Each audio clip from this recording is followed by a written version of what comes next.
เหมียวนั่งรอนอนรอนั่งเล่นนอนเล่นหิวอาหารกันใช่ไหมลูกได้กลิ่นอาหารแล้วหลวงปู่นึ่งข้าวหุงข้าวกับต้มเนื้อไก่จริงๆแล้วมีข้อห้ามอยู่นะมีข้อห้ามพระภิกษุหุงอาหารประกอบอาหารฉันหรือทำอาหารให้กับน้องเหมียวน้องหมาหรือเลี้ยงกับคนอื่นๆแต่มีความจำเป็นหลวงปู่อยู่รูปเดียวก็ต้องทำจริงๆก็จะไม่ถ่ายให้ดูหรอกแต่ว่าขอถ่ายให้ดูนิดนึง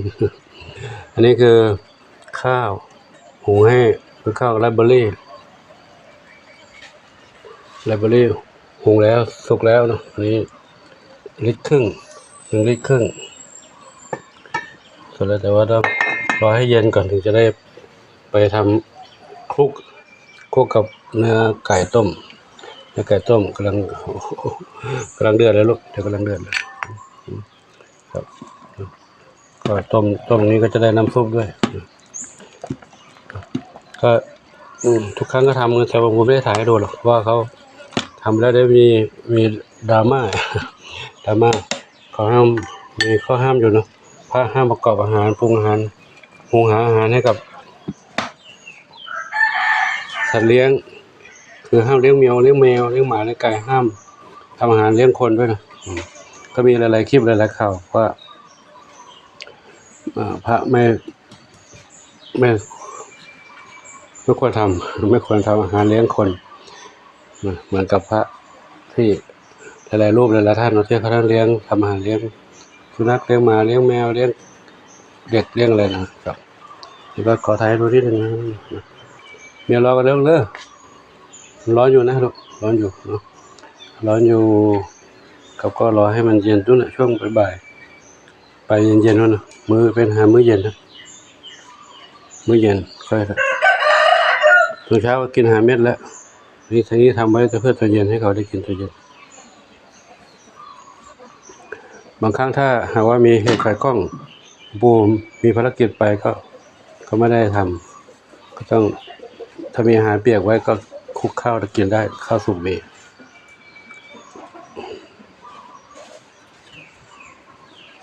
เหนียวรอเลยหอมเลยลูกหอมเลยครับผมก็ขอถ่ายให้ดูเพียงสั้นๆประมาณนี้ก่อนเนาะขอโมทนาสาธุเนี่ยเจนวรัตน์นี่เลยเหรอกูมาเอาผัก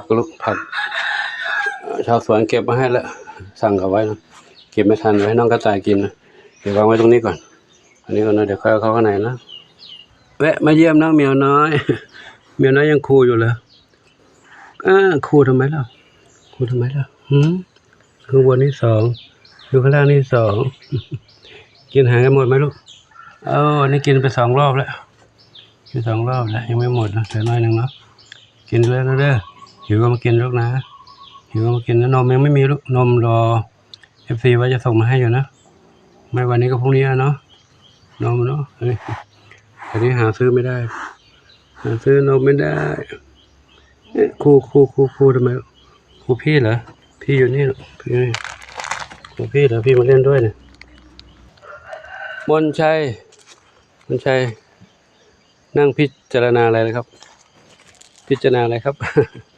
มนชัยเจนวราชอยู่นี่เจนวราชมนชัยปัวผักมาแช่น้ำไว้ให้กระต่ายได้กินผักจะแช่น้ำไว้ยังอะไรลูกมีสุกนอนบ้านหลังนี้เหรอ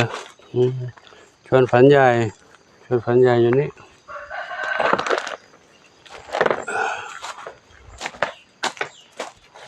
มนชัยอยู่ข้างนอกสบายแล้วเนาะมีเล่นกับเพื่อนได้สบายใจแล้วเจนวรัตน์เล่นกับมนชัยนั่นลูกเหมียวใหญ่ยืนเล่นด้วยกันได้เหมียวเล็กก็เล่นด้วยกับเหมียวเล็กดูทางนี้สิปุยฝ้ายกับน้ำเพชรออกมาไม่ได้นะออกมาเขากัดเอาน้ำเพชรปุยฝ้ายนอนข้างล่างน้ำเพชรนอนบนนี้ทองเล็กนอนอย่างนี้เลยสบายใจนะลูกอากาศไม่ร้อนนะลูกนะเท้าเล็กกับใครนี่ชวนฝันเล็กอยู่ตรงนี้ ช่วยเล็กกินอาหารอยู่จุบใครนี่ หนึ่งเดียวอยู่นี่เหรอกูไปเยี่ยมหมาน้อยร้องอีหมาน้อยร้องอีหมาน้อยร้องอีไหน วิ่งมาแล้วดีใจเล่นกับหลวงปู่พันแข้งพันขาล้มนะปู่จะล้มอ้ายโอ้ยขึ้นมาขาไม่ได้แสบหมดแล้วกินเกินใหญ่จุบจับหลวงปู่เอาเนื้อต้มให้เขากินเยอะกินบ่อยหิวบ่อยเนาะเด็กเล็กหิวบ่อยกินจุบจับกินแล้วก็พักผ่อนเด้อกินแล้วพักผ่อนนะกูไปทำงานทางโน้นก่อนนะมีงานเยอะหลายอย่างอยู่เนาะจะไปแล้วเดี๋ยวกูไปเยี่ยมใหม่นะเด้อกินก่อน หมดแล้วโอ้กินเก่งแล้วนี่เดี๋ยวนะต้มหมดละต้มเก่งไปแล้วเด้อไปแล้วพักผ่อนนะกระตากินอาหารกันแล้วเนาะกินผักกันแล้วปัวผักมาให้แล้วเนาะผักมีเยอะแยะ นะผักมีเยอะนะสั่งเขาแล้วลูกสั่งเขามาให้ซื้อเขาทุกวันแล้วนะไม่ต้องมาเก็บเองไม่ไหวร้อนด้วยคันด้วยอยู่ไกลด้วยกินเลยนะใครอยู่บ้านหลังนี้นี่ใครมนชัยกับสุพรรณษากระต่ายน้อยใครนี่แม่กระต่ายอีกหนึ่งแม่อยู่ไหนลูกหนึ่งแม่อยู่ไหนหนึ่งแม่ขุดอุโมงค์อยู่ใต้นี้เลยขุดอุโมงค์อยู่ใต้นั้นกระต่ายหนุ่มน้อยอยู่นี่แล้วเหรอกระต่ายหนุ่มน้อยอยู่ตรงนี้พักผ่อนหย่อนใจกินอาหารแล้วผักบุ้งเก็บไว้ให้เยอะๆเลยมนชัยเดินมาเล่นอุ้ย มนชัยเล่นกับเพื่อนได้แล้วไม่กวนเพื่อนเนาะไม่กวนน้องเนาะมนชัยคนเก่งไม่ใช่มนชัยบุญชัยกันนี่บุญชัยตัวใหญ่บุญชัยอันนี้มนชัยอยู่นี่นี่มนชัยอันนี้บุญชัยน้องเหมียวมีหลากหลายเหมียวหลายชื่อคล้ายๆกันบุก็เรียกบางครั้งก็สับสนเนื่องจากความจำไม่ค่อยดีแล้วสมองคิดไปหลายอย่าง แล้วก็ตามนี้แล้วเนาะก็ขอนำภาพบรรยากาศยามกลางวัน ให้กับทุกท่านได้รับชมกันเป็นความสุขของน้องเหมียวถ้าเขานอนหลับเขาก็หลับที่หลวงปู่มาเยี่ยมเขาลุกมาเยี่ยมมาคุยด้วยวันนี้ก็แดดไม่ร้อนเท่าไหร่ก็พอดีนะแดดร้อนนะก็ร้อนเหมือนกันนะแต่ว่ามันตอนนี้ใบไม้เริ่มออกใบแล้วทำให้มีร่มเงาเยอะขึ้นก็เลยไม่ร้อนเท่าไหร่อุณหภูมิลดต่ำลงด้วยแหละเพราะว่าจะเข้าสู่ฤดูฝนแล้วนะบริเวณใกล้ๆเคียงก็มีฝนตกพายุมากันที่นี่ไม่มีครับก็ขอนำภาพบรรยากาศนี้ให้ครับทุกท่านได้รับชมกันไว้เพียงเท่านี้ก่อนนะขออนุโมทนาสาธุอายุวันโนสุขังพลังพี่นวด